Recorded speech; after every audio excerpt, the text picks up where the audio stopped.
Geocache talk, a voice on the line I hear, coming through Geocache talk. Embark on a breathtaking 12-night journey through Scandinavia with the Worldwide Cache Cruise, starting from the enchanting city of Amsterdam. With the Worldwide Cache Cruise, we are not just taking a vacation. We are geocaching and collecting experiences that will last a lifetime. A stunning symbol of adventure, community, and storytelling. Its bold design shines with vibrant colors and a cool retro look.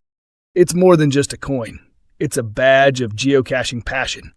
You can be part of the journey by supporting Geocache Talk on Patreon. Your patronage helps create inspiring shows, grow the community, and keep the adventure going. Join the network at patreon.com/geocachetalk. Have you subscribed to FTF Magazine yet? FTF Magazine is the #1 geocaching magazine available. It is a quarterly magazine that you can be part of. Subscribing is easy. Just visit FTF's website, ftfgeo.com. Don't miss out and subscribe today. Calling all geocachers. At artedcrafted.com, we create unique apparel designed by geocachers for geocachers. From custom t-shirts to personalized mugs, our gear lets you express your passion. Stand out at your next event with artedcrafted.com. artedcrafted.com. Gear up for your next geocaching adventure. All right. Well, big thanks to our new patrons. Gundark 2000, Nesmuk, Labgal 13, and Jobids. Thank you to all our patrons for keeping this show and all our shows on the air. Well, we got a special night tonight. So let me bring in my co-hosts and our special guest tonight. And there they are. Howdy. Memphis Mafia. Pizza guy, whatever his name is. And I don't know if we've ever met. I'm the Pizza Ninja. The Pizza Ninja. Yeah. And kind of like Ohio State. Remember that. And retired guy. Thank you, Doug, for joining us tonight. We're very excited. And you all should be excited because Doug has coins to give away. Some of these, I love those coins. Some of these babies right here. What's that? Did you win that sometime? I think you gave me this one. Okay. I was lucky enough to be, I think, handed this one long time ago in a galaxy far, far away. Ooh, look at BNG Bish Brad. Ooh.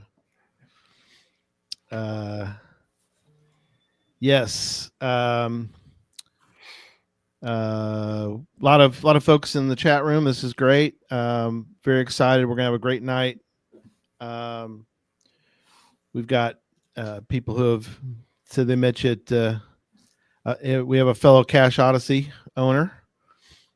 Tony lives in Vermont, so that works out great.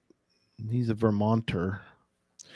I don't know what they call people in Vermont. You have to tell me what they call people in Vermont. I don't know. It's not like a Michigander. They have a kind of a cool name, but Vermonters, Vermont. Oh, okay, never mind. I don't know. New Hampshireites. I think that probably works. Vermont. No, it doesn't work for Vermont. I don't know what you do. Blessed. That's what they call them. I like. Look at that. And if you're from Boston, I think you're massholes. But I've heard that now. Wow. The Masonites or Masonites. No, that doesn't work either. No, all right. Let's stop that. That's going nowhere good. Let's do some news.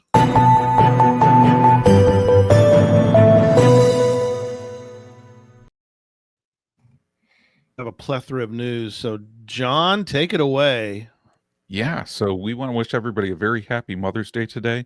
Hopefully everybody got out to geocache with their mothers or are watching Geocache Talk with their mothers. But regardless, we hope everybody had a very good one.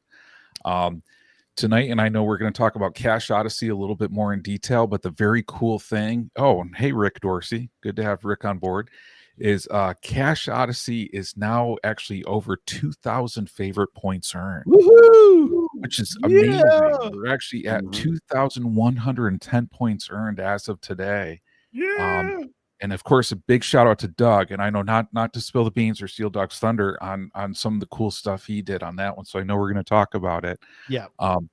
But if anybody hasn't heard of Cache Odyssey, we're going to talk about it today, and certainly go to cacheodyssey.com on that one. But I don't know about you guys, but I'm just blown away that over 2,000 favorite points earned already. Oh yeah, it's only May. Yeah, we're not even halfway through the year. Yeah. I mean, it's been how many months now? Like January, February, like March, April. Just May. 5. Yeah, not even 5 full months yet. Yeah, just incredible. Just incredible.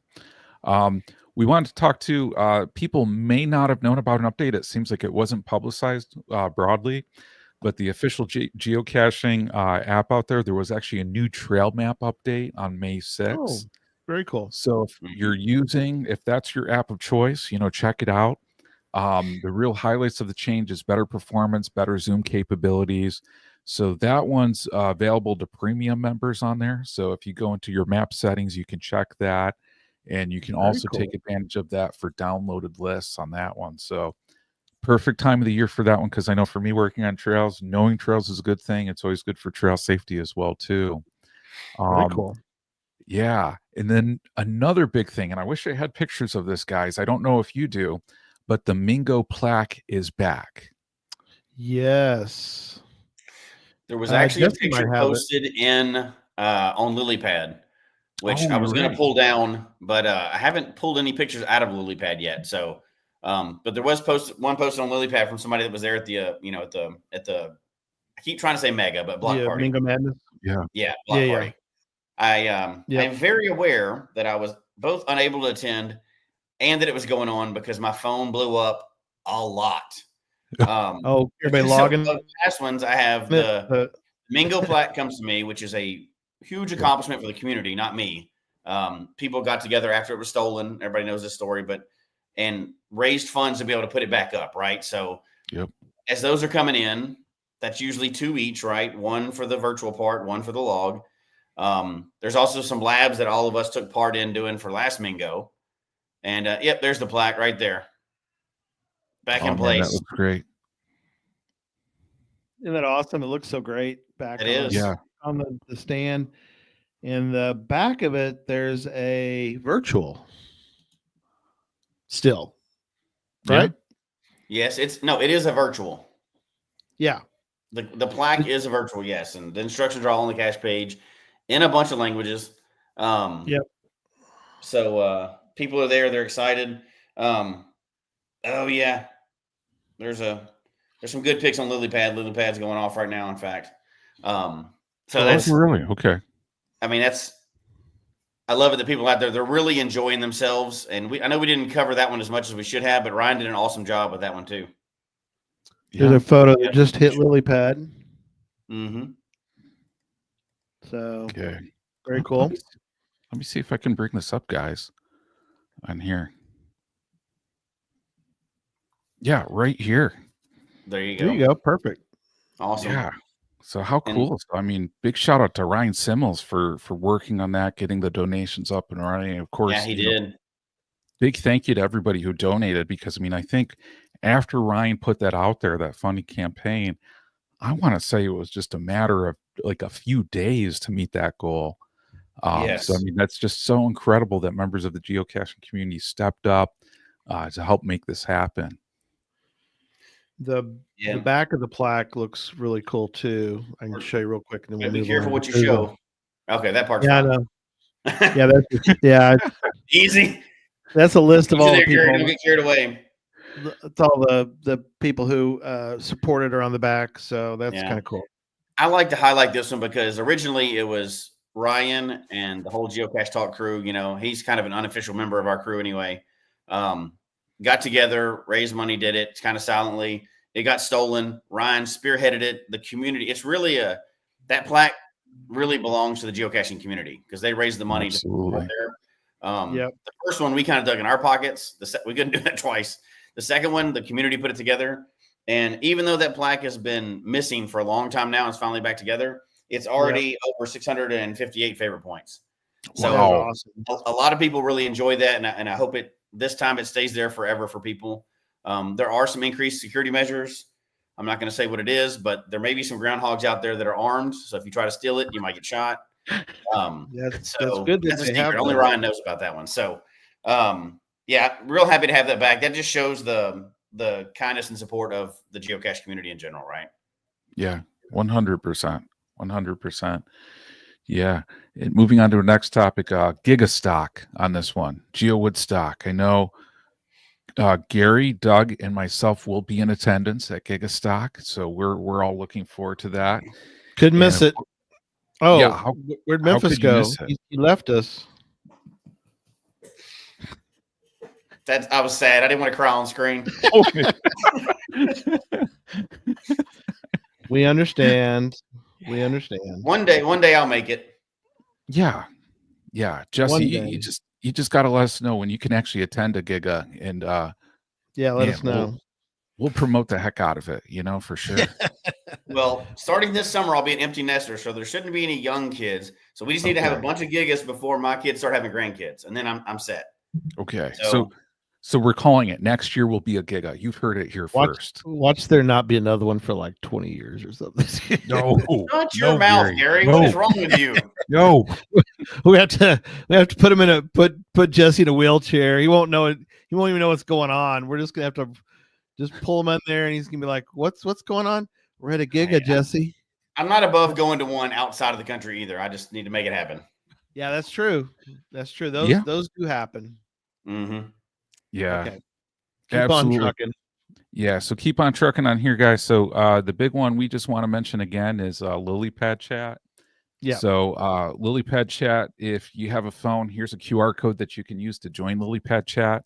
This is our Geocache Talk public LilyPad Chat group. We want people to join this because we're going to use this pretty heavily at GeoWoodstock. There's going to be some exclusive giveaways and contests that people will be able to win some really awesome prizes. But you have to be a part of that LilyPad Chat group in order to get those clues and those hints of what's going on. Yeah.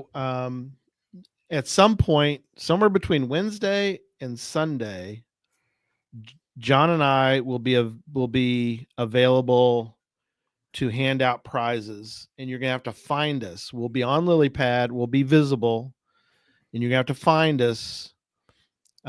Which might be tricky because we might be on the move. But if you find us, we're going to hand out prizes. So you got to be quick because we've only got so many prizes. So if you find us after that, we'll just shake your hand. That'll be your prize. Yeah. And if you come to us just randomly and be like, I found you, give me a prize.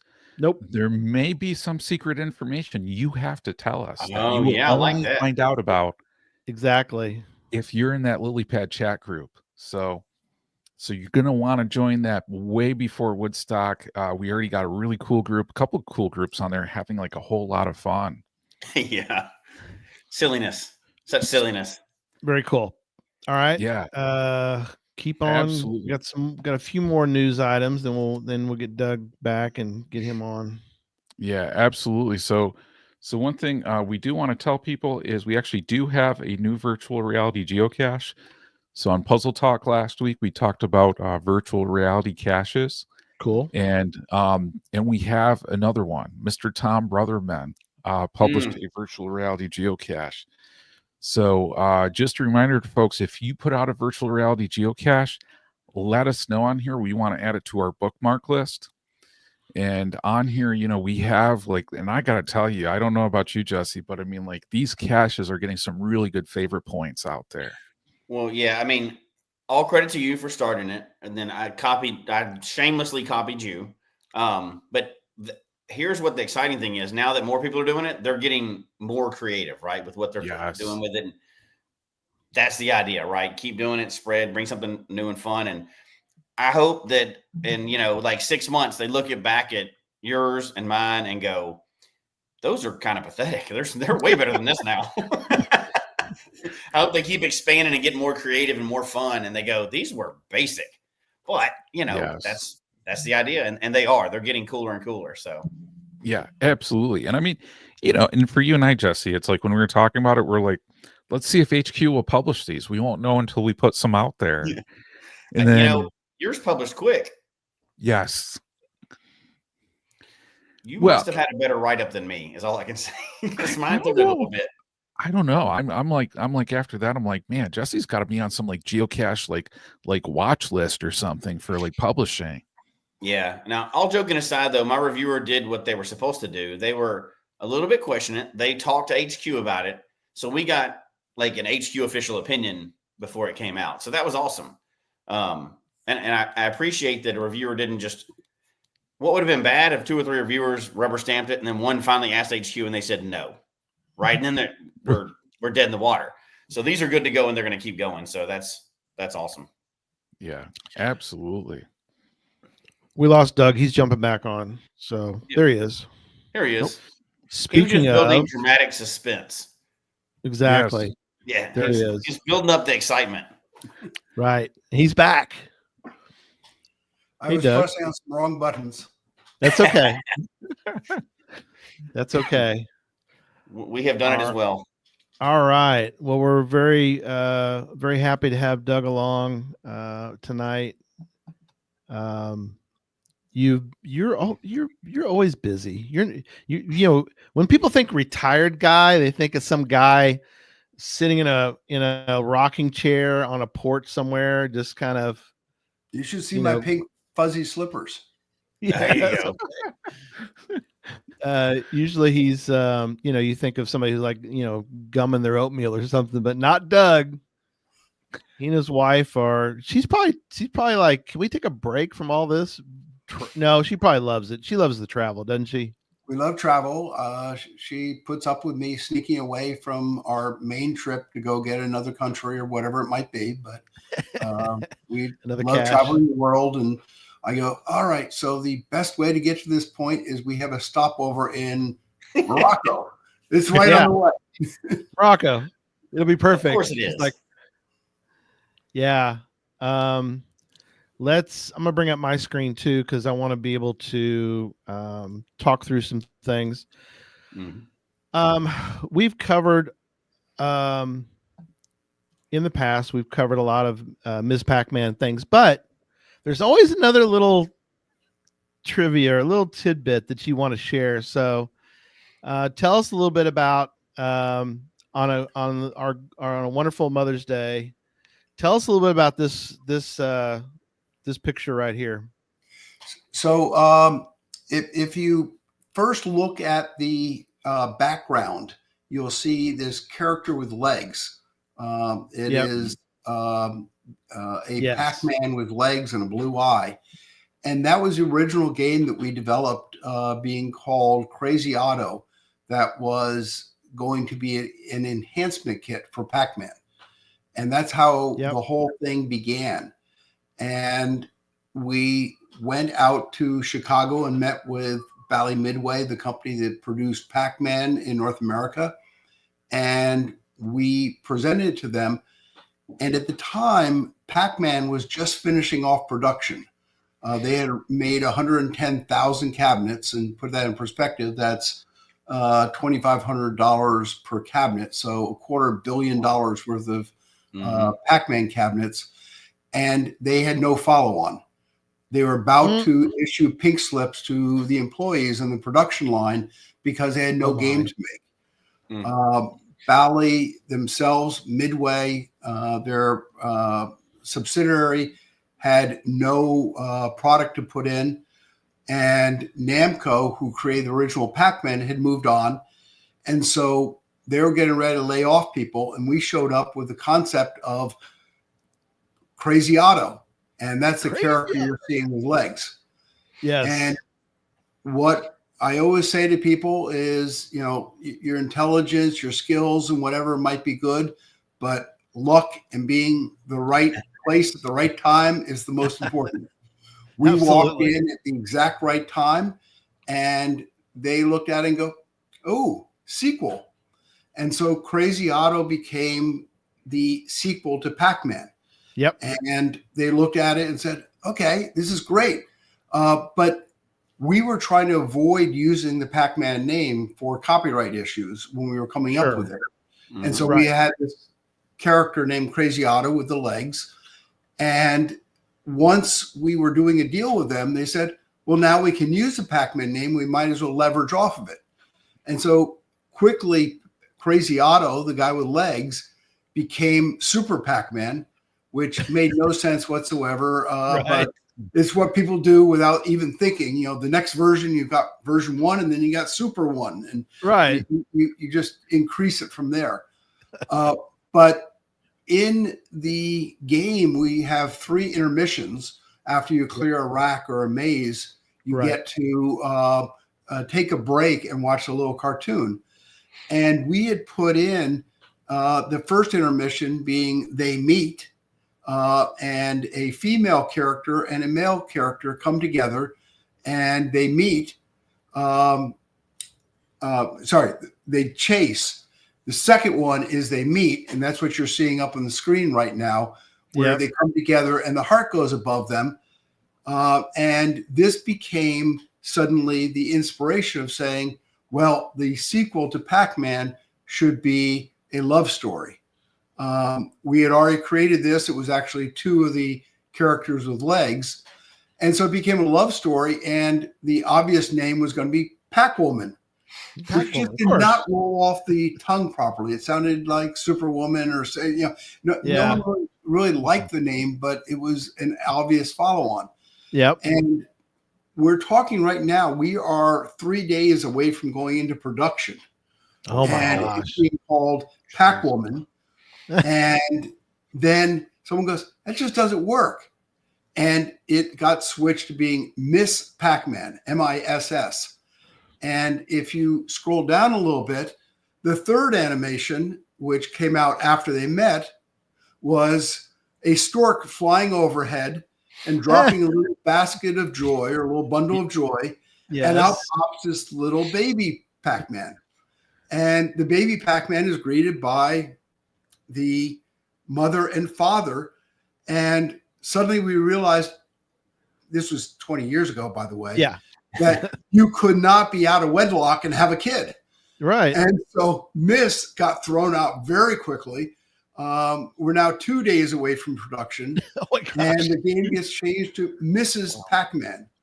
Right. And it was that way for another 24 hours until the wife of our head programmer, who did not take her husband's name, said, you can't call anything Mrs. in this day and age. It has to be Ms. So once again, everything got changed and it became Ms. Pac-Man. Ms. Pac-Man. So a whole bunch of names within a very, very short period of time. Oh my gosh.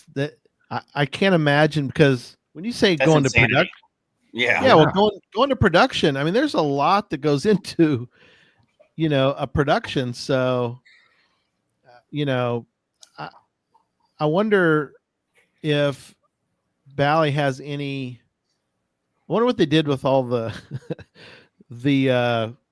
Miss Pac-Man t-shirts or the Pac-Man t-shirts. Yeah, I always wonder about that. The ones that get printed for the Super Bowl and exactly down in South America.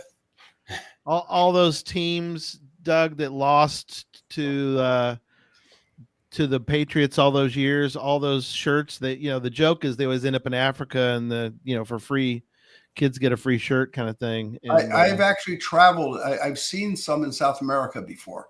Okay, cool. They say Super Bowl champion. You go, but they didn't win. And they didn't win. They don't care. They don't care. Hey, it's a shirt. It's cool. So I have to give special thanks to K-Blast. I did not realize that Ms. Pac-Man was going to be talked about on Mother's Day. And she was the first mother in video games that I know of. And so it became very appropriate. And K-Blast mentioned it last week saying, Ms. Pac-Man on Mother's Day. Yeah. That's perfect. That is perfect. Yeah. But we planned that months in advance. Remember, Gary? Yeah, we sure did. It was perfect.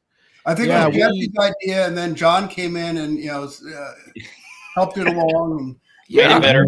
It just made all sense. The magic came together on that one. That's right. That's right. Yeah, exactly. Oh my goodness. Yes. So we Thank you, have sir. a Macrae from Arkansas. Are you related to me? I don't know. That's a good I question. don't know. We'll find out. I don't. Anyway, so that was the whole origin of Ms. Pac-Man. And if we have a chat window going, I can give the first Ms. Pac-Man geocoin away to the first person to type in correctly the name of the baby that was produced here. Oh, good question. Wow. I like that. Yeah, you're definitely gonna quit Without Googling it. Stop Googling people. Stop Google. No, Google's your friend. Google just takes a little Google's time. your friend, I guess. It was not Dot, not Baby Pac. Nope. Not Baby Pac, another. Pac-Man Jr. Let's see who else. So I think Lots I'm of going to give guesses. credit. His name was Junior, not Pac-Man Jr. But we will give credit to, I don't even know how to pronounce that. Jen? It's Jen. B&J Bish. B&J Brad Bish. and Jen. Yeah. They are Cache Odyssey people as well. Okay. They are. They own Cache Odyssey, Florida. Mm-hmm. Yeah. Oh, I was just there. Very cool. All right. Since we mentioned Florida, Jen, you're a winner. Georgia and Florida are both over 100 favorite points each for Cache Odyssey. Oh, They are nice. killing it. Yeah. What's funny is that Brad won a treasure coin because we showed the movie Treasure on Thursday with Chris Williamson, the director. And I joked with Jen that she doesn't get any coin because Brad won that one. So this time I can confidently say that Brad, you don't get this coin. Jen gets this coin. That's right. But there's two more chances here in a little bit. Very cool. So I wanted to, if we can, take a moment, change gears, because I heard about this trip and I want to get some discussion about because you were like, well, I'm going on this trip, and I was like, ooh, always love to hear where Doug's going. Where is Doug going? And you went, I wouldn't say a crazy route, but you're going to have to explain yourself, sir, of why. I'm going to bring it up as well as why. It's small. Let me see if I can I'll make it bigger while you're discussing. You went Fiji to Bali. Is that right? Yes. 6 countries. Go ahead. Yeah, you have to enlarge that somehow. I will. See it. I'll work on it. So my wife and I have been to a lot of places, obviously. And so we're now looking for cruises or trips that go to places we haven't been. And what we're now finding is often the cruise companies have what's called repositioning cruises, where they have to move a boat from one place to another because in the springtime they like being so-and-so, and the fall they want to be somewhere else. And so we looked and saw a boat we had been on twice before called the Paul Gauguin that sails normally out of Tahiti and Fiji area and just do local cruises, but they were bringing it to dry dock up in Singapore. And we said, well, that sounds kind of interesting because we're going to get to go to areas that we've never been. A lot of them were World War II sites where a lot of the Pacific Theater took place back in 43, 44, 45, whatever. And it gave us the opportunity to go to some new locations. So we boarded in Fiji. I had already been to Fiji, but I had not had a chance to get the oldest geocache in Fiji. So right before we boarded, I commandeered, or I guess I hired a private motorboat to get me off to the island that had the geocache, the oldest in Fiji, which was not the easiest to get to. The first time it was described, the guy driving the motorboat said, well, that's actually somewhat a private island, or where you're landing belongs to Chief so-and-so. And you will have to bring 2.5 pounds of some particular root with you and $100. Oh, And I'm no. going, well, no, I don't think the geocache is actually on his property. You come into this bay and you land, and you can wade in from there. Right. And that actually worked. So I never had to buy the taro root or whatever it was and pay the chief $100. But we were able to land and get the geocache. It was in sad shape, but I brought a replacement container, and it's back up and running very nicely now. So cool. Picked up the oldest in Fiji. Somebody asked to Doug, how old is the oldest cache in Fiji? Do you remember what the date of that thing was? I know it was not a year 2000 because I very carefully track those. Absolutely. But a lot of these are mid 2000s. I don't actually remember. Right. Gotcha.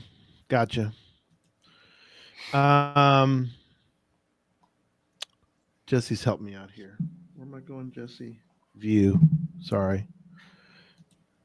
Yeah. Should be that able is, to. but yeah, there it is. Full screen. Thank you, sir. Hopefully there. So that might help a little bit. I'll make it a little bigger. Yeah, make it a little better. And I can kind of roll around as well. So, Fiji, is, amazing. So you kind of had done some research leading up to that moment, I guess, right? Oh yeah. Whenever I'm going to a country or near a country, I'm quickly looking up A, how do I get my first geocache in it? But B, I'm very big on getting the oldest in each country as I go. And so that's usually the first target I'm going for, is to get the oldest. In this case, having been to Fiji before, I definitely had to instead focus in on getting the oldest, and that became the morning activity for us. Very cool. And then from there, we sailed to Vanuatu, Solomon Islands, and Papua New Guinea, several of which are big World War II sites, and picked up oldest in Solomon Islands. I had already gotten the oldest in Vanuatu before, and then on to Papua New Guinea. We had no ability to get to Papua New Guinea, its oldest, but we were able to get several there. The fascinating thing is, as we were sailing there, they were telling stories of Nelson Rockefeller's, if you remember him as Vice President of the United States, his son disappeared in Papua New Guinea, never to be found, and was believed to be captured and potentially eaten by cannibals. And we're going into a different port, partly because of that. And they were also saying, and you will be going in this little van that has bars on the windows. Oh my gosh! Oh my! Is that to prevent? And it was perfectly fine. I don't know. I think that was just adding to the mystique of trying to make it sound like it was still very, very primitive. Right. And then from there we sailed on to Indonesia and went to Komodo Island. We got 2 geocaches there, but the reason to go to Komodo Island is the Komodo dragons are there. Largest reptiles in the world, and fascinating beings. They can outrun a deer. There are deers on the island also. They can outrun the deer and swallow it within 20-25 minutes whole. That's crazy. So it felt like Jurassic Park at times, having these gigantic creatures wandering around. And we escaped that island with 2 geocaches and lots of great pictures. and then ended up in Bali. Where we had a very good time, got to some of the temples. So a great trip. It was about 3 weeks. If you see on the graphics, it was almost 5,100 miles of sailing. It was all the way across Australia's northern coast. And we got new countries and old distant countries and had a great trip. So how long did this take you, Doug? Yeah. This was 2.5 weeks, or almost 3 weeks. Wow. Okay, so I have like a ton of questions. You just glossed over a bunch of junk there. So first of all, cannibals. You don't just like gloss over cannibals.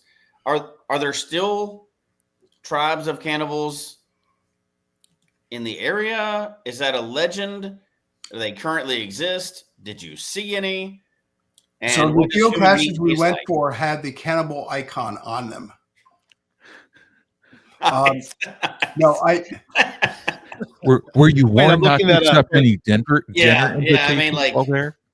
Is that what? I mean, is that a because there's untouched tribes in different places, and obviously cannibalism in the modern world is totally, kind of frowned upon a little bit. But I personally believe that there are not any cannibal tribes still on Papua New Guinea. But if anybody wants to Google it and jump in the chat room, they can. And it would not surprise me that there still are. Papua New Guinea is probably the most remote area in the world in terms of civilizations that have not been explored and investigated and whatever. And so it is very difficult to know what is up in the mountains there. They do not interact. The tribes very much view that their boundaries are between the two mountains, and they have the valley, and they have no idea what is going on in the next valley. And so all the people that explore into it and whatever have a real tough time trying to figure out, who's connected with who, what group they're part of or whatever. So very strange culture. Yeah, that's amazing to think at this day and age that there's still tribes that are not connected to the outside world, and that's amazing. I have some of them had never even heard of geocaching. If you can. Oh my gosh, the whole tribes of muggles. That's ridiculous. Tribes of muggles. Can we send them a T-shirt or something, like a geocaching T-shirt, Cache Odyssey maybe, or? Buffalo Bills are probably Super Bowl champions numerous times in their eyes, I'm sure. Oh yeah, I was going to say Dallas, but yeah, we'll move on. Did y'all have that attribute? Because I looked it up, and there is an attribute. I can show y'all real quick the attribute. Oh dear. The food nearby attribute. No, cannibal. It's right there. There we go. A new attribute. There's someone having too much fun with ChatGPT. Yeah, I love it. What's funny is I asked ChatGPT, I said, can you make me a cannibal? And they go, would you prefer monster nearby or beware of muggles instead? It's like, nope. Nope. It's even warning you on that one, Gary. That's funny. It's like, dude, this is in bad taste. Yeah. Just like that pun. Okay, so keep going. Cannibals is first, but I have to ask about Komodo dragons because I'm fascinated with them. Did you actually get to see any? Obviously they're out in the wild; they're not in a cage or anything. But did you actually get to see any while you were there? We saw 6 of them. Wow. The guide we were with made it sound like it was amazing we discovered them, and I have a feeling the 2 of them hang at this water hole quite often. Oh. Though they could outrun us, they're also very lazy when they have a full tummy. So I think what happens in this is a national park is they feed at least these 2 very well, and they just hang out at the water hole, and everyone gets to come in and observe them. But the one geocache, there's a traditional in the national park that I was going with our guide, and I'm looking down at my phone, and I'm 400 feet away, 350 feet away, 300 feet away, 320 feet, 350. We're going away from it, and look up. So it's that path up that hill, and I'm going, could I convince him to? No, probably not. If I just kind of wandered away from the group, which I've done a lot before, I could probably go get it. And I go, that's probably not a wise thing. So that was left unfound. Yeah, I've never seen Komodo dragon spray, like bear spray. I've never seen that version before. So I don't think you'd be okay. No, you just make sure you can outrun the guy next to you. There you go. Absolutely. You missed the attribute. There's an attribute out there for Komodo dragon. Okay, someone has to mute Gary. Oh my gosh. Okay, I'll leave you. I'll leave you alone. In a zoo, I have seen Komodo dragons. They were on exhibit, and those are intimidating, fascinating creatures behind an exhibit, like with safe separation. I couldn't imagine seeing those out in the wild. That's just I have gators all around, but a dragon is different. That's just totally different. That's like next level. Yeah, that's Jurassic Park is the best way to describe that, right? You're like, that doesn't seem like that should exist anymore. But they do. They're fascinating. Oh my gosh. Yes. Incredible. Yeah. That's like, those are just little details that we just glossed over. I couldn't let us just jump over those things. That's fine. That's too fascinating. I was going to say, not everybody has a trip with cannibal potential and dragon potential, Doug. Just saying. Not in real life. No, that's true. No, that's good. And now that Gary has attributes for them, this could be really fun. That's right. Yeah. That's right. You were the first one to get them. So did all these countries that you said 5 new countries for you, right? Because you'd been to one area before. Did they all have souvenirs? I would have to check the list. There is that issue, and I keep on mentioning it to anybody I know in HQ. And if anybody else wants to carry the torch with me, for some reason they stopped issuing souvenirs for countries. And while there are many small countries that never got one, there are some major ones, decent sized ones, that also have not gotten them. And I don't know why HQ stopped. I can't get anybody to answer that question. So just beat up on them and say, we have to get the rest of the souvenirs out there. Well, I think it's because you're the only one that's outpaced the souvenirs. Like, there's not a lot of people are going, I need more souvenirs. Like, no, you have to go to Germany and meet these folks. Yeah. Yes. Yeah. Doug's exactly right. Yeah, that is true. There's not a big group of people that have outpaced souvenirs. And I'll put it that way. I know we've talked about it before, that there's those in the top that, that you're in the group of, that core, completely insane world travelers, but that's not a big group.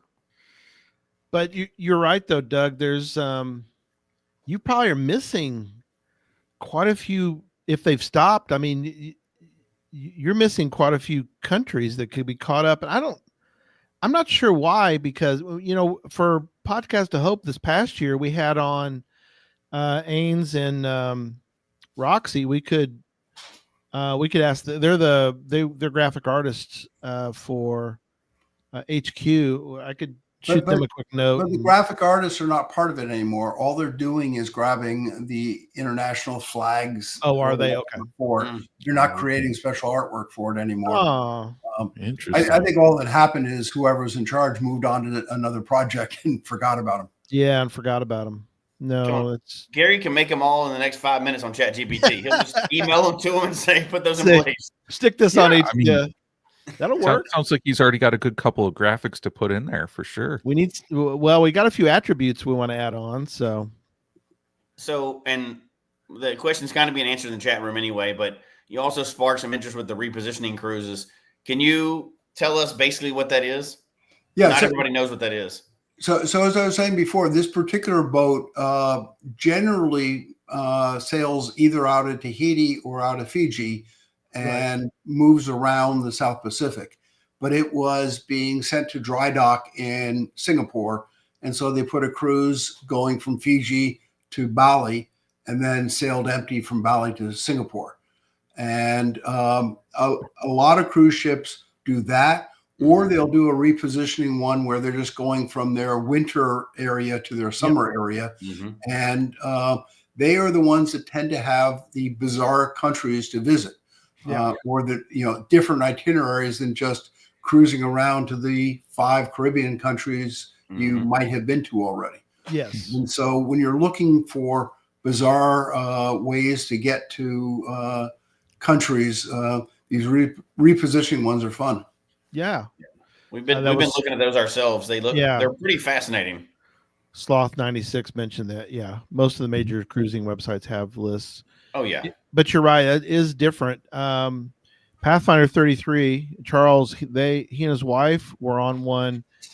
It was a repositioning for the boat or the ship because the ship it was like coming out of being built, and it was being basically, like you said, it is repositioning itself it was a maiden voyage across back. It was going from Europe to the US. And so they were able to get on. And of course, if you're the first one on, they got a lot of special perks that they were giving for people. The inaugural cruise. Yeah. You get all kinds of swag. Yeah. The inaugural cruises can be kind of fun. So Jim wants to know if maybe giant squid or sea monsters might be next. So I have not done the giant squid yet, but I have sailed on a barge up in Scotland across the different lochs, or loch is the name for lakes in Scotland. Yeah. And at the time I was just getting introduced to Scotch whiskey, and we would do tastings each night of the Scotch whiskeys. And by the time you had done your entire flight of like 12 scotches, you might have seen a sea monster off in Loch Ness. And, we might have had a sighting or two. Oh, yeah, wow. Exactly. There could have been. I love it. Yeah, that's cool right there. Yeah. You have, speaking of your travels, so what are some of the travels coming soon? Well, I've got a domestic one in May. I'm going to Geo Woodstock. Sorry, Jesse. Geo Woodstock. Jesse, what do you know? Hush. It's going to be amazing. I just got a feeling, guys. I'm really looking forward to that. Stop interrupting our guest. Let him talk. So I will fly into Cincinnati. I have 3 Geo tours planned. I will get the Cache Odyssey caches in Ohio and West Virginia, and get to Geo Woodstock in time for the major gathering. Yay! Yes. And then the next trip I have is in June. I have joined up with a group of German geocachers on a trip being led by Cache Odyssey. Yep. And we are going to Azerbaijan, Armenia, and Georgia. 3 countries I haven't been to before, and 1 country I don't even know how to spell yet.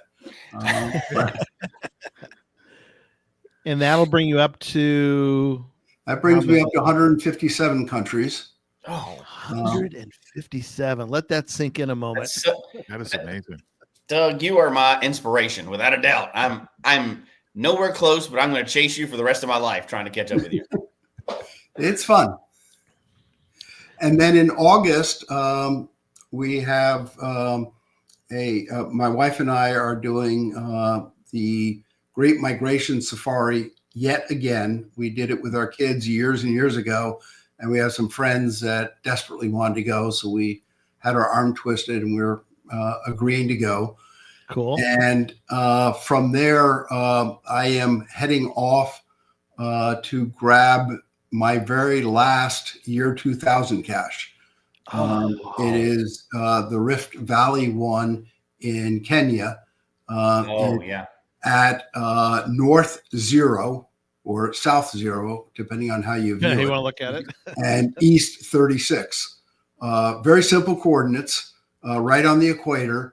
And one I've been within embarrassingly 10 miles of and paid no attention. So I have to now go back to this cache and or that area and go to the cache. But a friend of mine worked in Uganda for 10 years. he knows a guy who knows a guy who's actually from the tribe that is in this area, speaks the language, and he is going to be my personal guide, picking me up in Nairobi and taking me out to Rift Valley and speaking with anybody, because there has been some talk before of some of the villagers don't like you just traipsing across their farmland or whatever. Oh dear. So I'm glad I got someone that's going to speak the language and be able to talk to them. Exactly. Now that one's a virtual, isn't it? Wasn't it changed to a virtual? Yes. Okay. At one point it was just something scratched into a tree, and now it's become a virtual where you just take a picture of yourself at the sign that says North 0, East 36. Nice. Oh, Wow. yeah, I've got the picture of that. So that's, again, you just gloss over things like they're normal, but this is your last year 2000, like of all of them, everywhere in the world. Correct. So I have 114 of them, and I think 2 or 3 have now been archived that I have. Yeah. And there is one person that has all 115, and so I've been chasing them for a while. Wow. That is So- amazing. Jim pointed out something. I don't know, confirm this, Doug, but Jim is saying you're flying into the city that hosted the first U.S. Giga, which was in Cincinnati, correct? And then you're going to drive to the second one. That's true. Yeah, and I think when I went to the first one in Ohio, I flew into Kentucky. So we'll see. Why not? Yeah, why not? Why not? Yeah. Yeah, that is awesome. Yeah. Completing the year 2000. Yeah. What do you do after you've completed the year 2000s? Because that's a huge goal, and one that's not even believable for most people, right? Like that's insane. And first of all, it's sad there's only 115, but at least those 115 are hopefully protected and will stay for a long time. But like, how do you go? Okay, I'm done with the year 2000. That's the old ones. That's everybody's going for those in the whole world. Well, I took a very quick look, and yeah, K-Blast is already jumping on it at 2001, and it opens up a whole another can of worms. And I don't know if I'm going to go there. We'll see. But I told myself I was going to wait until I finish off 2000 before I look and say, what would it be like to try 2001? And there are a lot more caches in 2001. A lot more. Yeah, there's a lot more. Yeah. Now, A lot I will more. throw out one goal that's never been accomplished. Nobody has ever gotten all the Cache Odyssey caches. Just going to throw that out there. I'm just saying. Yeah, Anne's going to get them all. Don't worry. Yeah, she's tearing it up. I know. She is on a tear. Feeling it. You She gotta is give on her a bunch mission. of There's no credit. doubt about it. Yeah. Anne, are you on Also- tonight? She might be. I I've don't. seen her into this weekend. So I She's love- probably on her way to the next Cache Odyssey cache, guys. That's Just right. saying. She's getting one right All the way up now. in Alaska, probably, and I can't. Yeah, I wouldn't put it past her. So Oh my gosh. so Doug, you're getting at 157, but in the notes you mentioned that after that Well, you're going to get. while I'm in Kenya, Yeah. I am going off to Rift Valley, as I said, to get the last 2000 cache.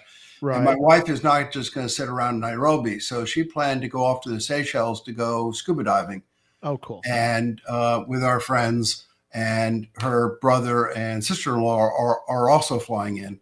So after I go to Rift Valley, I have to go to Seychelles, but the direct flight goes only a couple times a week, but there's a connection through Ethiopia. So Another I'll country. connect through Ethiopia, Yeah. pick up that as a country, Nice. and then I'll get the Seychelles. Yeah. They all head home, and they have a one stop going home, and I kind of have a couple more stops. So I will fly from the Seychelles to Madagascar, Mirashu, Reunion, Mayotte, and Comoros. So I will bring my total up to 164. There The you go. obvious question is, and you'll be one of the few people that would know this off the top of their head, possibly, how many countries actually have geocaches? Like, obviously, North Korea is off the list, but there's a few countries that don't. But Do you know how many actually have geocaches currently in the world? The chat room will probably correct it, but it's 238 to 240, somewhere in there. United Nations recognizes roughly 195.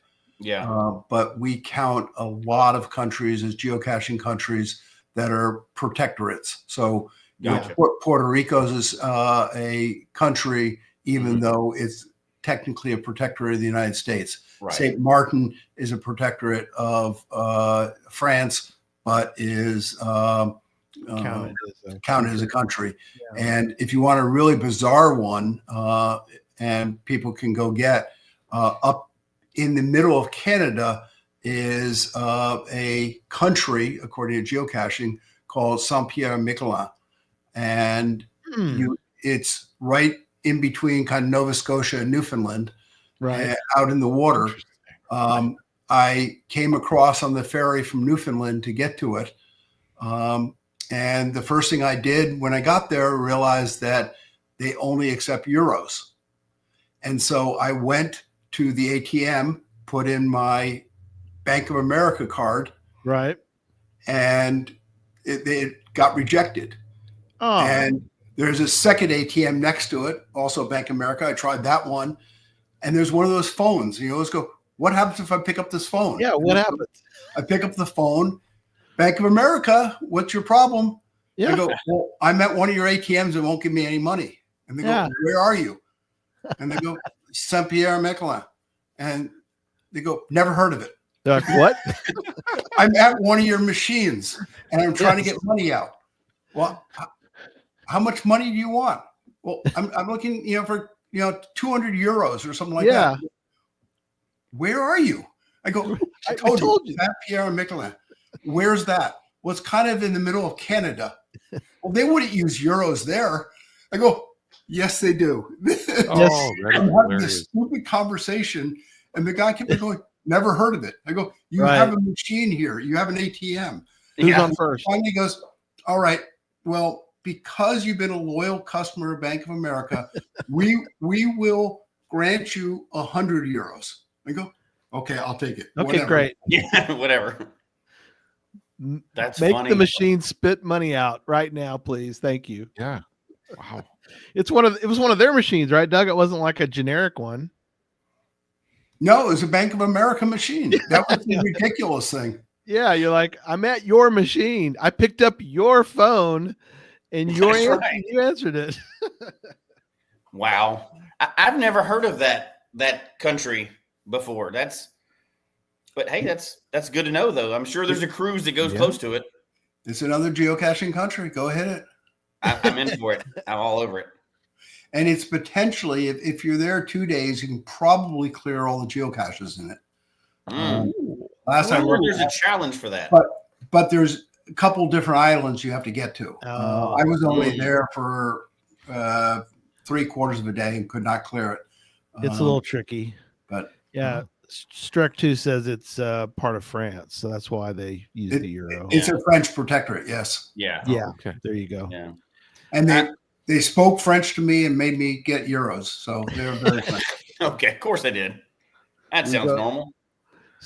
It sound like somebody that sound like a shirt. I spoke French. I had to use euro. All right, let's talk a little bit. We got some time left. Let's talk a little bit about Cache Odyssey. So there he is. He's wearing the shirt. Doug's got the shirt on, the Cache Odyssey shirt. Yes, sir. Good looking shirt there. Yeah. So I knew Doug was really busy, and I was foolish enough to skip Doug from Massachusetts. And pretty much all the other cachers were like, Doug really should do this. I'm like, I know, but he's doing the North, he's doing the Gilby, he's doing everything, and I don't really want to bother him. And so I was like, okay. So I talked to Doug, and Doug like, why didn't you just call me? What's going on? I was like, I knew you were busy. I didn't want to bug you. But anyway, it worked out perfectly. Not perfectly. So I got about 3-week notice of saying we need to put a Cache Odyssey cache. Oh, what's that, Gary?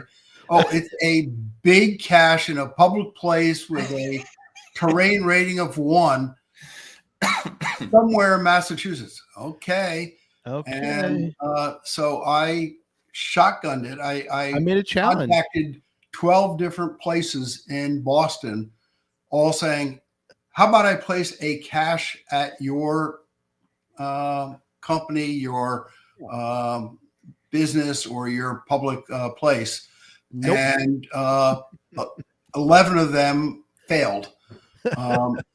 I tried the Boston Tea Party. I tried the Boston Public Library, which is the first library in the United States.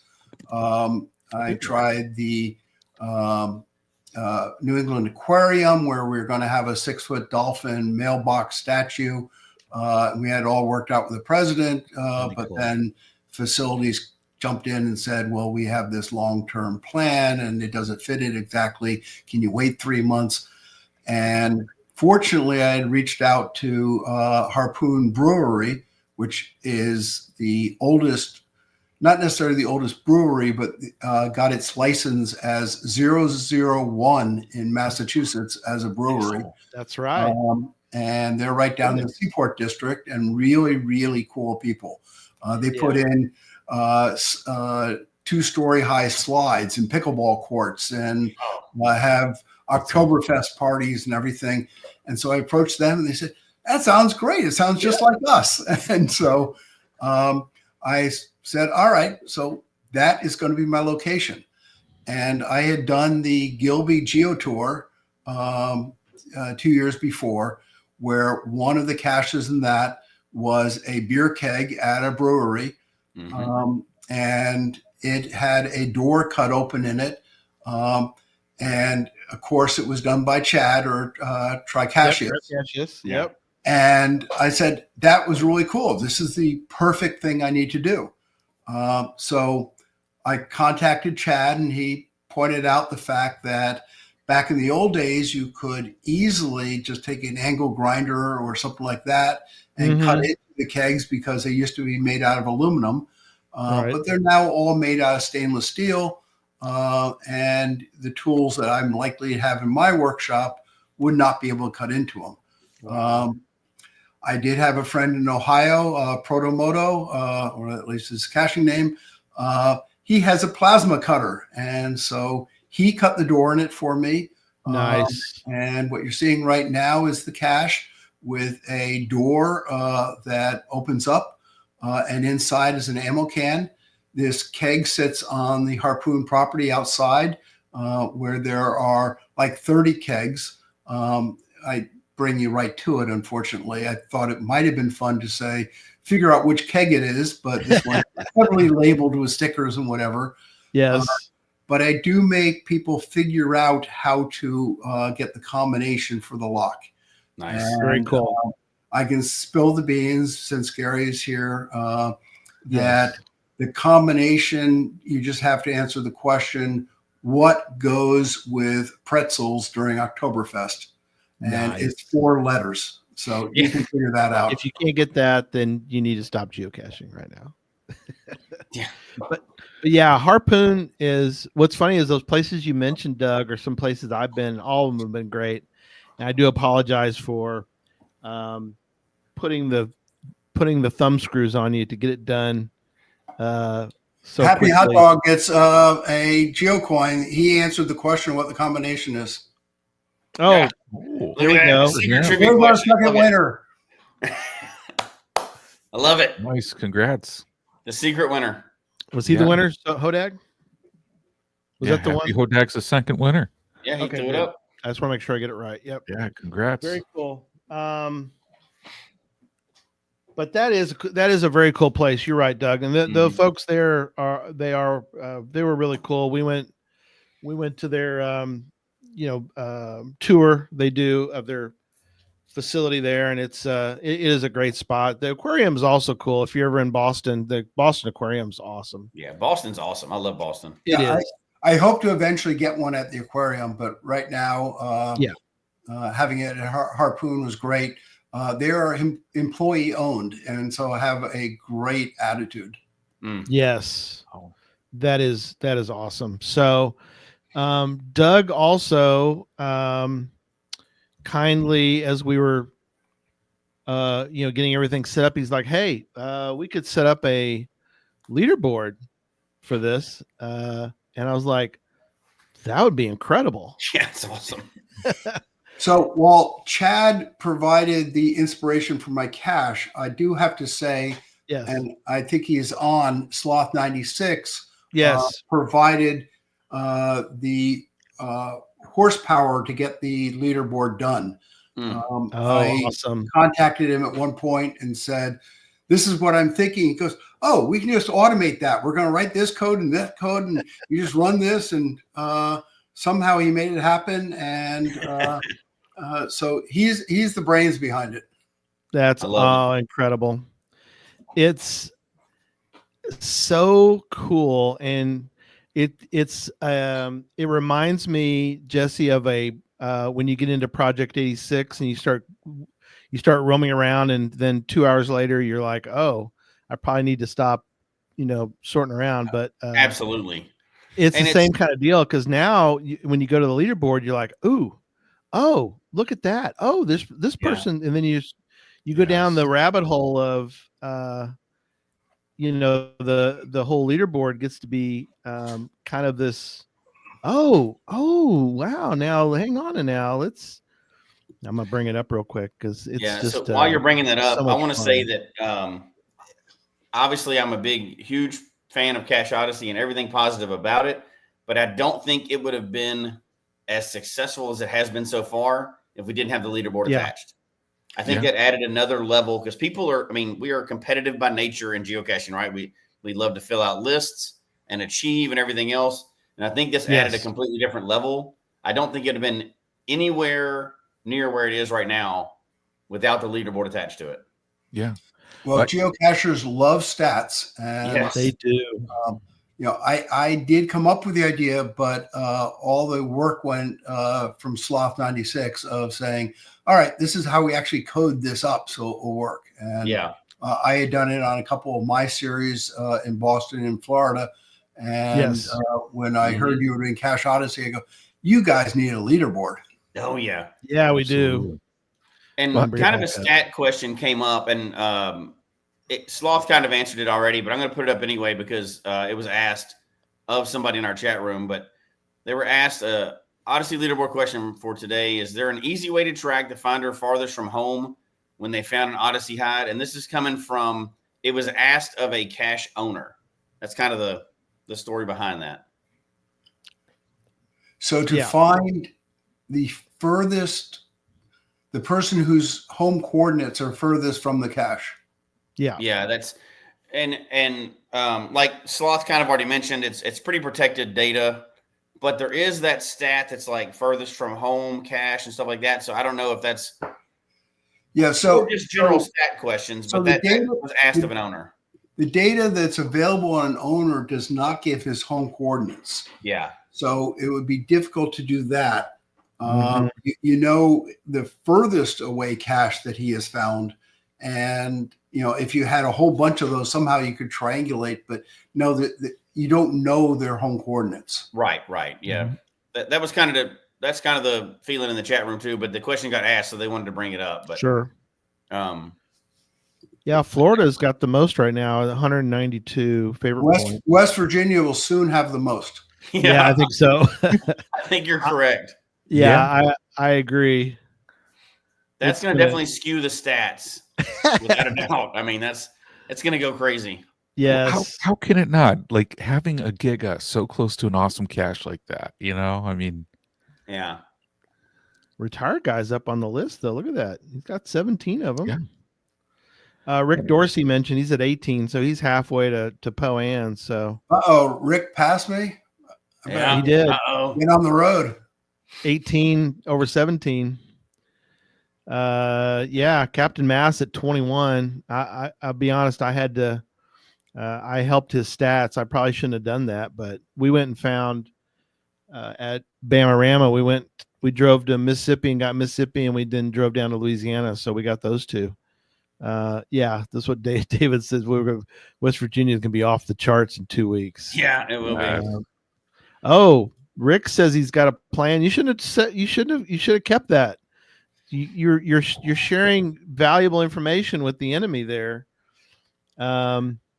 He says he's going to get to 30 by the end of the summer. So nice. Wow. I'm going to get a few by the end of the summer, but it won't be 30. No, I know that. That's for a awesome. Fact. And I use enemy in jest. But yeah, look at, and the people that have found, I mean, it's just amazing. I love that Sloth did the, he's got pretty much everybody's found one, which I think is cool. And I love the little side items. There's Joshua, and there's the Tennessee one.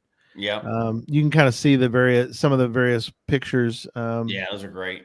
There's the keg. I mean, Maine. There's the main one, and of course, Georgia. Yeah, that's really cool. Yeah, incredible. Yeah, it's so fun because you got to think too. This is not just like 2 caches. Like you're looking at the bottom, and you're like, oh, these people have only found 2. That's 2 states. They went to 2 different states, right? And some people don't. Not everybody goes to 200 countries, right? Or even in their lifetime of caching, ever goes to all the states to cache. So for people to even go, the whole chunk of people to go to 2, 3, 4, 5 states, that's huge for for a lot of the way people cache. And I think it's awesome what people have jumped on it, enjoyed it so much.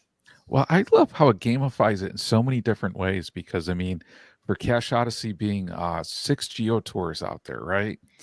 And on that, so I mean, you have that whole kind of region component, but you have the overall component with this too. Yeah. So I mean, it's just so cool. It's just so cool. And Gary, you should bring up Doug's map that he did for the Eastern region too. Yeah, I can do that. Because I think, I mean, it was fascinating seeing how Doug constructed his journey across all of those for the East region, or for the Northeast region. I'm sorry. Yes. So similar to Nancy, who I think you had on at one point, and Anne, who you had on another point. When you really do one of these trips, going for it, and my wife was traveling, so I just hopped in a car and started going for the Northeast. It is more difficult planning than the normal geocaching trip that you go to. Mm-hmm. I don't know whether when you first came up with the concept of Cache Odyssey, you understood what was going to happen, but the fact that many of them are 9 to 5 or 9 to 3 or not open on Sundays and whatever, has added such a different element to the geocaching, where the planning becomes even an extra step or more difficult. Mm-hmm. And so my trip, as you can see it here, I left Boston. I actually picked off Rhode Island because my wife and I had an event down in Newport, Rhode Island. So picked that off first. But then when she was traveling, I hopped in the car and started driving south. Actually, I realized I was not going to make it back to Boston. So I did a rental car and drove down south. And as I was doing it, I also threw in 2 geo tours. Any geo tour that gets in my way, I would do. And so you'll see them in there. I did the Catskills geo tour and the King George County geo tour down in Virginia. But I started heading south, and I remember getting all the way to Maryland and going, all right, that was kind of the last one for the Northeast on this side of the map. Right. But then I looked up and said, I'm going to go down to the geo tour in King County. And by the way, Virginia is not that far. And I looked as I was later driving to Virginia, and I realized that when I said not that far, I think it was still 230 miles. Yes. But the definition of not that far changes. That's geocacher terms. Yeah. So I made it all the way down to Virginia.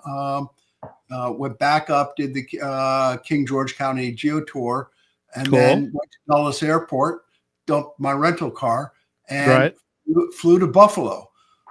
Which, by the way, next time we do it, if you do New York, why don't we just go New York City or I know somewhere near the Northeast? Right. Doug, we like to give people challenges, you know. Yeah, that guy who hid that one, we could have made a better decision on asking that guy. I don't know. You're practically in the Midwest. I mean, is that even still in the U.S.? I don't know. It's some Canadian that we asked to hide that one. I don't know. Yeah, I think so. Well, guys, it's in like 12 miles south of the border. Yeah, I had my flight going to Buffalo from Dulles as my way to connect back up, and it got delayed, and I had some issues and whatever. And the cache owner was extremely nice and said, "Don't worry, I'll be there when you get there, and we'll have pickle pizza together." And we did. Yeah, he's kind of a weirdo. Be careful. Don't get his van. Yeah, I don't. I heard he's a nice guy myself. I heard he's very accommodating, and the nice thing about his cache too is it's available anytime. It's not like a 9 to 5 cache. Oh yeah, that makes up for it a little bit.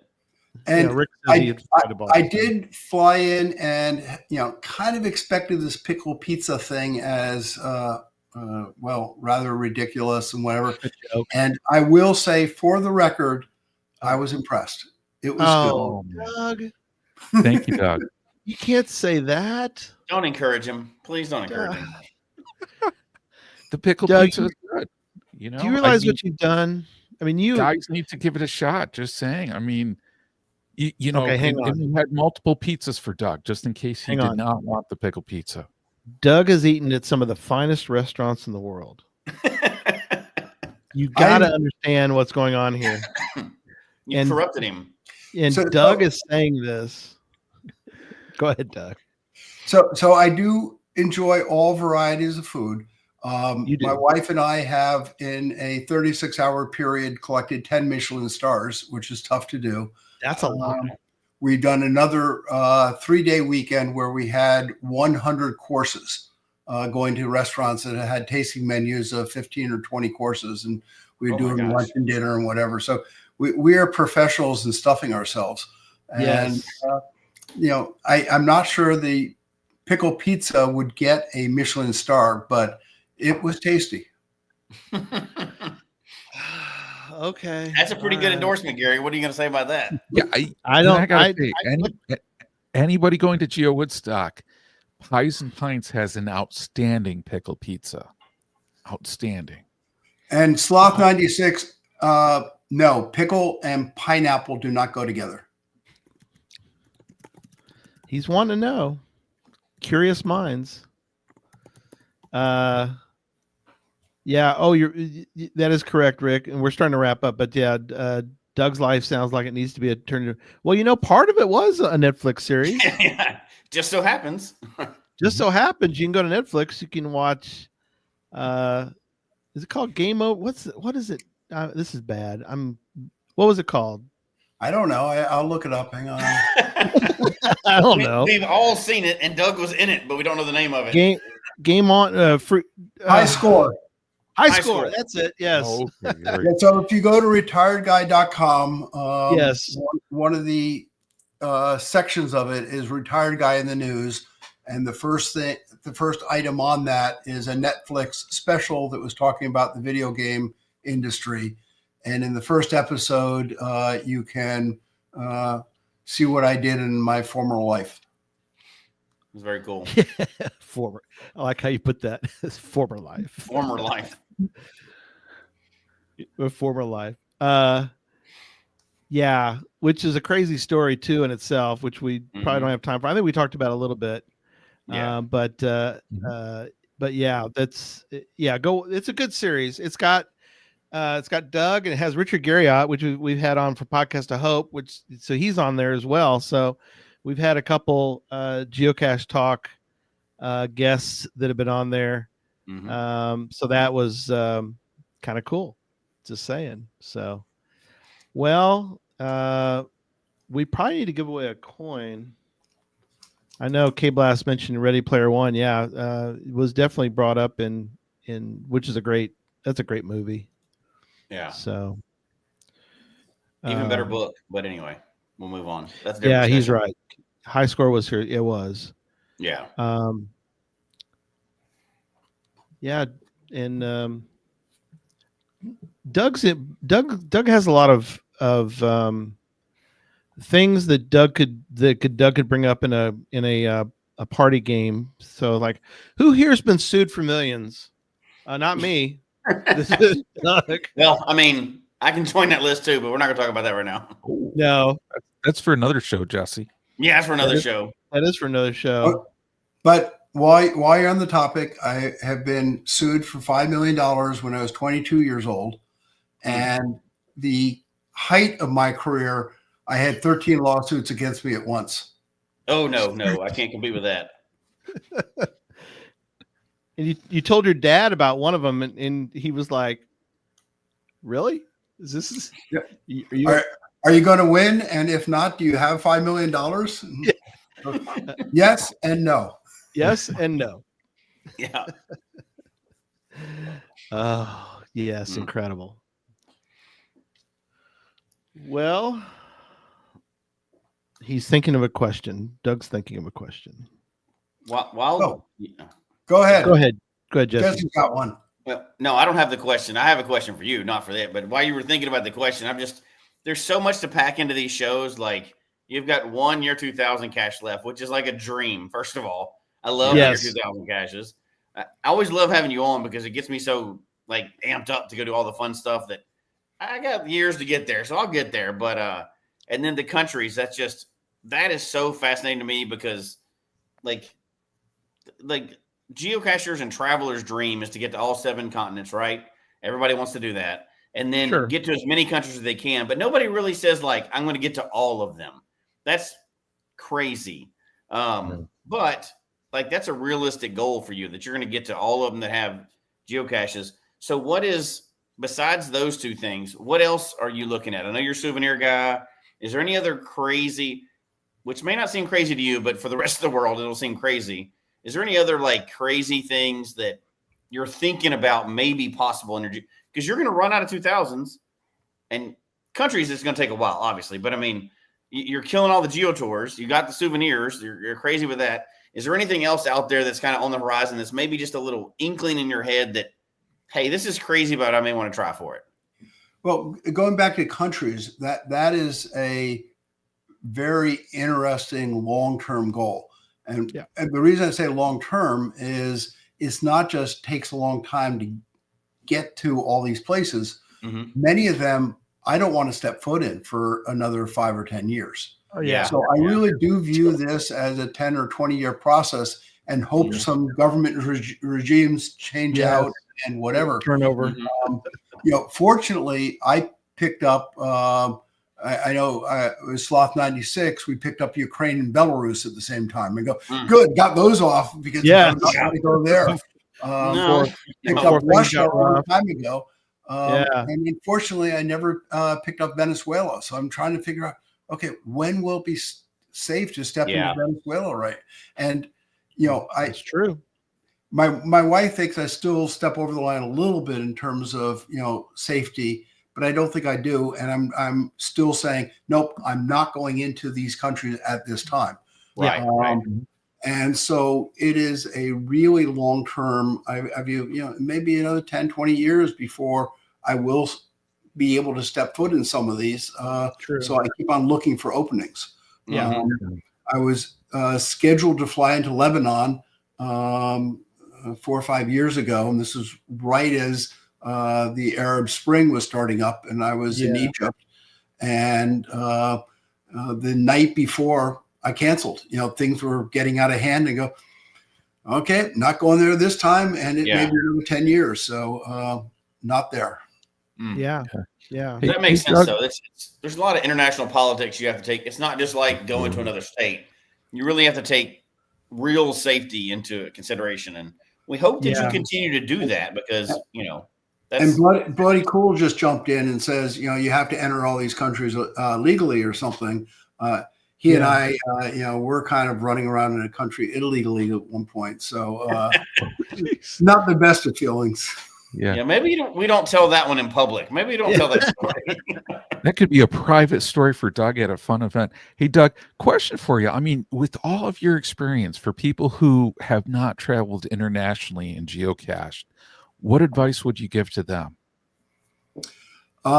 Don't do what I did on my first big international trip. I was doing 6 countries in a day out of, we were staying, where were we? In Hungary, I guess. It was in Europe, yeah. Budapest. And I realized I did not speak any of those languages I was going to go to. So I went to Google Translate, and I had written up a short paragraph about geocaching and what I was doing, and then translated into each of the 6 countries I was going to, and would hold it up to the border guard or whatever. Right. And I still wonder whether at times I was going, "Oh, but your mother smells like a dead fish." Right. Strange thing for an American to tell me, but okay. Yeah. But that's funny. No, Google Translate has gotten so much better in terms of being able to go into a country you do not speak the language and be able to navigate your way through. But you just have to go into it with an attitude of it's an adventure. And boy, things go wrong, but they're often humorous several days later. Yeah. Yeah. Oh, absolutely. Yeah. That was like 10 years ago, right? That you did that 6 3? Yeah. About 10 years ago. Well, and I guess like from your stories too, and not necessarily tonight, but we've talked about them over time. People need to realize that when you're doing international travel, like you've mentioned, sometimes it's just not going to work out. You had the best plans, you had everything, but if you're being realistic about some things, sometimes it's not always going to work out, and you just have to be okay with that, knowing that your safety is important, and sneaking into the country illegally, not a good plan. Don't end up in a prison somewhere. Don't get hurt. Like, geocaching is awesome. It's not worth losing your life over or getting arrested, or, like, some things are just going to be out of your control and there's nothing you can do. And you've kind of mentioned that before. Like, it's possible you could plan this big trip and you're not getting everything. Well, we were on a church group trip over to Israel, and we were within 1 mile of the Syrian border. Mm-hmm. I jokingly go, "Ooh, I have to go across. It's only a mile away." Except there's these big signs, landmines, and I decided not to go. Yeah, probably a good plan. They're worse than Komodo dragons. Komodo dragons, landmines. I can see that. Cannibals. I don't know which one I would pick, Komodo dragons or cannibals. Which one do you take a chance on? Yeah, I don't know. I guess it depends on how slow the person with me was. But Jesse. I'm just saying, you got to do what you got to do, right?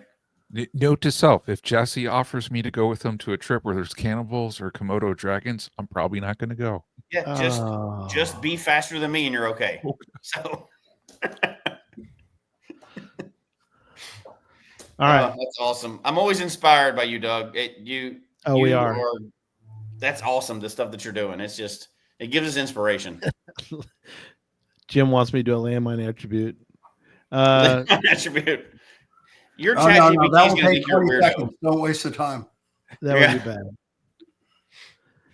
So, all right. Do you have what are your thoughts on a third coin, Doug? What do you want to do there?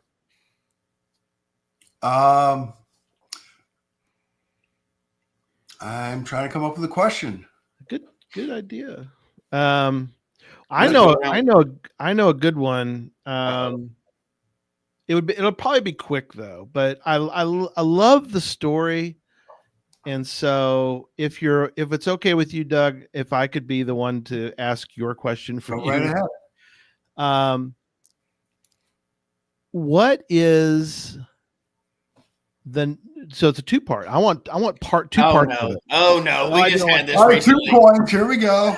One coin. The name of the monster in Ms. Pac-Man It's a woman. And why is it named the way it is? I guess you could take either answer. Is the answer? So, because I think it's great. Yeah. So what he's asked.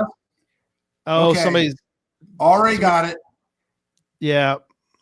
So the whole story behind this is Pac-Man had 4 monsters: Inky, Blinky, Pinky, and Clyde. And when we were creating Ms. Pac-Man, I took the liberty of changing Clyde into, well, all I did was change the name into a monster named Sue, named after my sister. Yes. I thought she needed a monster named after her. She needed a monster. So, yeah. So there you go. So TK got part of it, and then K-Blast got part of it, but Nels got both parts that I crazily asked. So that's I love that story because like that'll never go away. Like that's a sibling prank that never stops. Like it's hard to beat that because it literally is going to live on forever. Well, did you tell her before the game was released? No, or? Absolutely. No. Oh, by the way, I love that. By the way, you're a Pac-Man did you monster. tell her after the game was released, or did you wait for somebody to then like the information to get to her like organically? I don't know how she found out. I'll have to ask her at some point. She's also got one of those items that, you know, you go to a party and you're like, tell 2 truths and a lie kind of thing, you know? Yeah. Oh, that's pretty good. Yeah, you've got that one. She could be like, one of the Ms. Pac-Man monsters I'm named after. And you're like, yeah, that's a lie. And you're like, no, that's the truth. That's not the lie. That was one of my truths. So okay, so just a very quick tangent. Nicole B. Genius is asking, I believe, the question of monster versus ghosts. Oh, that's true. That has a very interesting story behind it. When Pac-Man came out, there were monsters. When Ms. Pac-Man came out, they were still called monsters. Then when the home version on the Atari 2600 was created, the hardware for the home version only supported 2 characters. And so they dedicated one to the Pac-Man and dedicated the other character or stamp or sprite, depending on your terminology, to all 4 monsters, each being on 25% of the time. Marketing saw it and said, well, we can't allow that. Oh, what happens if we come up with a reason why it's blinking and not really visible? Yeah, and we called it a ghost rather than a monster. So this is marketing papering over a engineering issue. Wow. I love it. That is incredible. Like, I did put in there. Yeah, that's great. Yeah, I put in there the Atari, by the way, on my thing. I put you can get 6 lives. You press option 1, then B, and then A, and an A. You get 6 lives. So that was on the Atari. On what? Which one? On Pac-Man? On the home system. Oh, I didn't check. I think it's on the 20. Yeah, I think it is on the home version, the Atari 2600, right? So the 2600 Pac-Man. The 2600 was Pac-Man the Pac-Man didn't have a B and an A button. I don't think we put any Easter eggs like that in Pac-Man. That must have been in the console. The 2600 had 1 button, didn't it? Well, no, it had the buttons on it of selection. The big reset switch. Yeah. Huh. It said it was on the Ms. Pac-Man, but must not been. Anyway, all right. But you may know more than I do. I was out I was out in California at a conference, and someone, when I got to the Q&A, said, raise their hand and go, okay, so in line 4,218, you did a branch not equal rather than a jump. Was there a reason for that? And I probably should not have done this, but I just grabbed the microphone and said, get a life.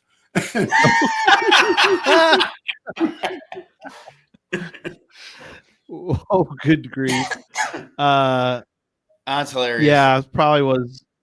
No, you asked ChatGPT. No, it was on Google, so Google must have it wrong. So I tried to find Ms. Pac-Man stuff because there's a disclaimer. Well, not a disclaimer, but they're really two different worlds. I mean, which is it's a great story. It really is.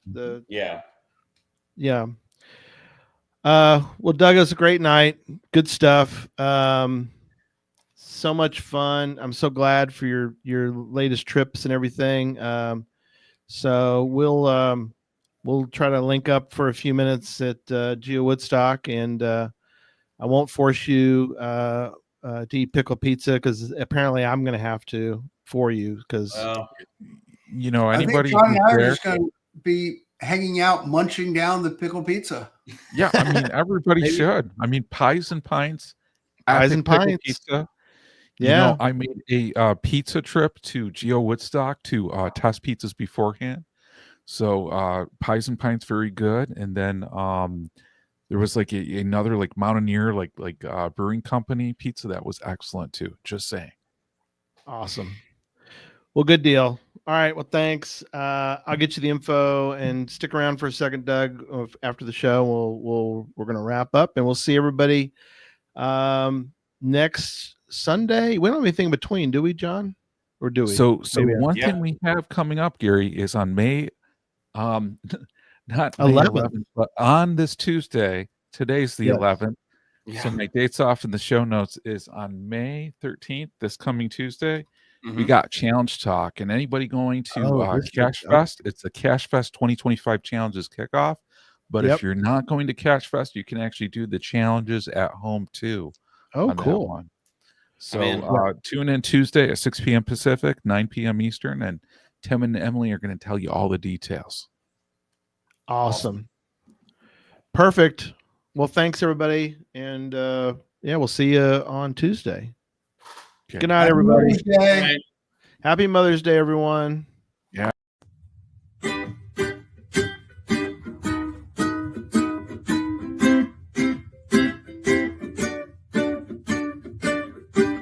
May your finds be many and your DNFs be few. May the terrain and difficulty both be less than 2. And whatever it is you're looking for, may it find its way to you. And may we all meet again.